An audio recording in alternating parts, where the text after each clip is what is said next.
It was Christmas again. Never my favorite holiday or anything, but it was one of the times a year I would see my parents. Isabella Marie Swan was my full name before I became a Cullen, and when I would spend the holidays at either my mother or father's home, I felt like I was that girl again. Before I became a vampire and had to hide and lie as much as I do now to keep my immortality a secret. That was the main downside to all of this. It felt like I had to keep counting down the days until I couldn't quite show my face in certain places again, so that people could not recognize that I had way outlived the age that I presented.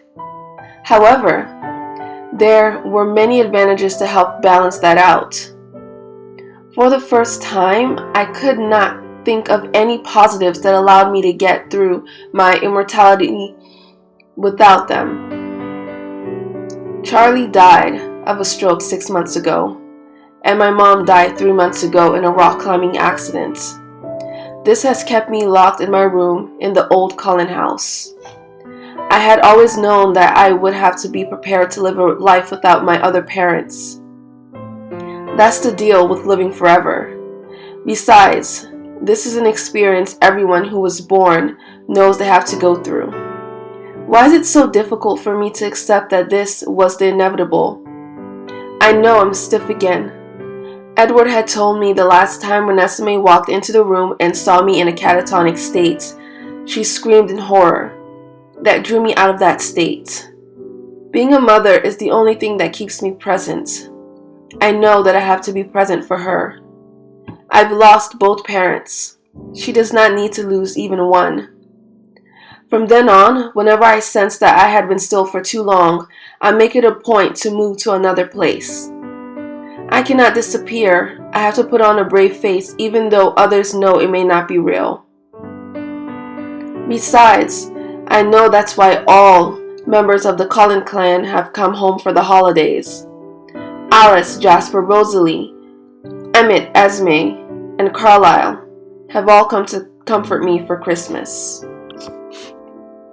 I get up from the couch I had been sitting on in me and Edward's room and look out the window. There I saw Emmett carrying a large surround TV through the snow that he had gotten for the holidays. This place had been quite empty before 6 months ago. Edward and I had decided to stay in Forks for Renesmee and Jake's sake. So the others in the Cullen clan decided to spend some years traveling. Everyone else would come back periodically to touch base, but it was mainly just our little family for the past few years.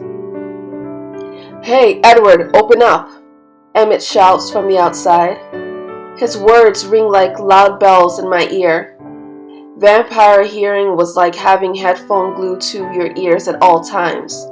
With Emmett inside the house, it was all of a sudden like a party had just gotten started. "I'm heading upstairs. We're all tired of waiting for her to come down," Alice says in an angelic voice. "Alice, we should wait. She's long heard of all of you. I'm sure she'll be down soon," Edward said in a soft tone, knowing that I would still hear him. Others had followed his advice without pushing the topic. Carlisle and Esme were probably quietly walking around with their hands wrapped around each other's sides like they usually did.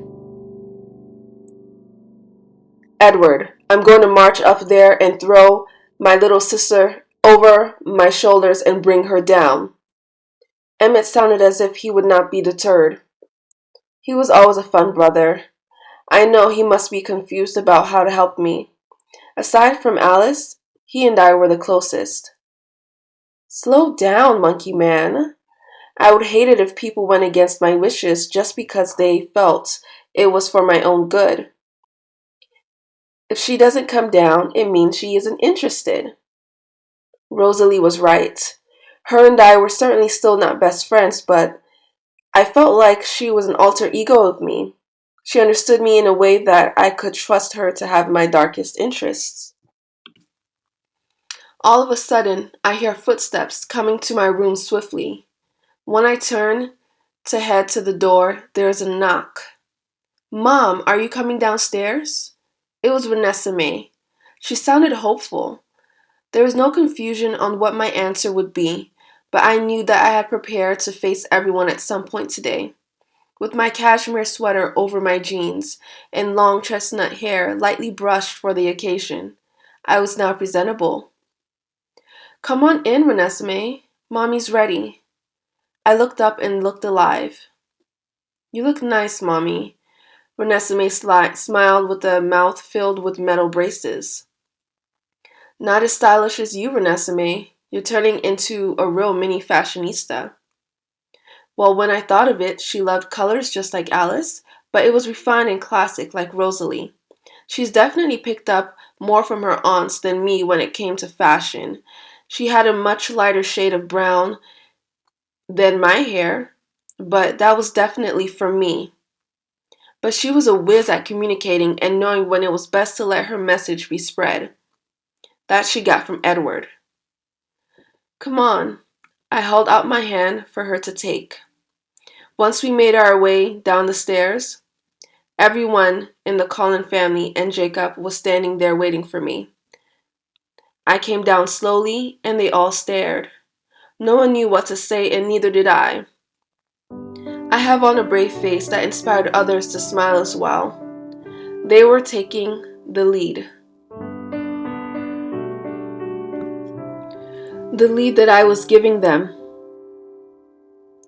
Hello, Bella. We've decorated today, Esme says with a bright and comforting smile. Carlyle opens his mouth to say something but stops. He may not feel as if there was anything else that he could add. As I entered the living room with everyone following behind me, I see Edward standing in the middle, next to the Christmas tree. He stares at me. It's okay. This is helping.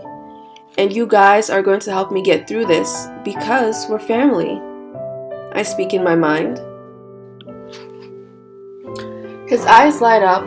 Letting him in my mind was something I saved for special occasions.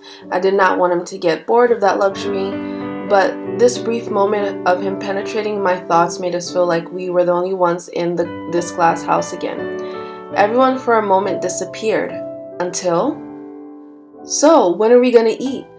I mean, I've never known vampires to make a meal that weren't from humans, Jake shouts out. Don't worry, Wolf. No one was expecting to come down today. We barely got the decorations up, Rosalie adds coolly. I know, I just wanted to make some noise in here. You bloodsuckers have gotten way too dull, Jacob finishes up with a cheeky grin. I flash him a quick grin. Okay, Jake, happy now? Yeah, Bella. I'm glad you're back. He smiles at me endearingly. I look up at the faces of everyone still standing around and smile at them. They were truly my family and they had gone through all of this for me. I reached back to Edward and wrapped my arm around his waist and said to the crowd, Thanks, everyone. I really do appreciate it. Jasper's effects of his serene powers calm me. I'm sure it is affecting others in the room too. From there, everyone stops watching me like a hawk. Emmett and Jasper head back to the large screen TV. Esme and Rosalie head to the kitchen to talk. Edward gives me a sweet kiss on the lips as he makes his way over to Carlisle as they look out of the window in conversation. Bella, Alice says energetically as she jumps in front of me. Come, let's have a snowball fight. Her infectious laughter reaches me and I can't help but come along. Renesmee and Jacob had already started playing. I jumped right into playing along with them. More snow washed around us all as we fall into them. If anyone from afar would have seen us, they would have thought 4 teenage friends were hanging out. Renesmee was now 16 and could pass as my sister, but our relationship remained the same. We were mother and daughter. After we got done playing, Jacob gets up from the ground and fixes his leather jacket. Okay, Bella, Renesmee, I have to be heading back. Really? You have to leave now? Renesmee asked. Yeah, stay longer. We have more games to play, I added. Yes, the others are expecting my help with something, and I figure once I start smelling the blood drinking, it's time to dip out. He chuckles the same way he always has. As he walks away, I see Reneseme's lingering stare and wonder, oh, has it already started becoming love? When we enter the house again, we see exactly what we smelled earlier. Everyone in the house had a glass of freshly squeezed blood. Further into the kitchen, I see Carlisle there cleaning up. Bella, I left a plate for Renesmee on the table. Do you want a glass to drink? This is a glass of turkey, but we could get you a glass of deer if you like. Well, how often do I get to drink turkey? I say as I take the glass. Thanks, Carlisle. You know, Bella, you can always come to me if you want to talk too. Charlie was a great man, and it has been a blessing having his daughter in our family. He embraces me with a hug afterwards. I love you too, Carlisle. And we both stare at the rest of the family as we enjoy the rest of the day. Bella, Edward says as he enters the room with a small box in his hand. My love? I ask through my thoughts. He gives me a sweet smile.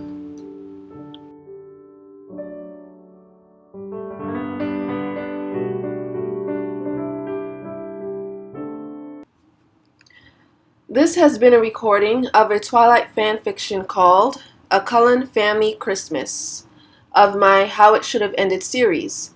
I own nothing and will have nothing for sale regarding this story. Please tune in for future Twilight fanfiction.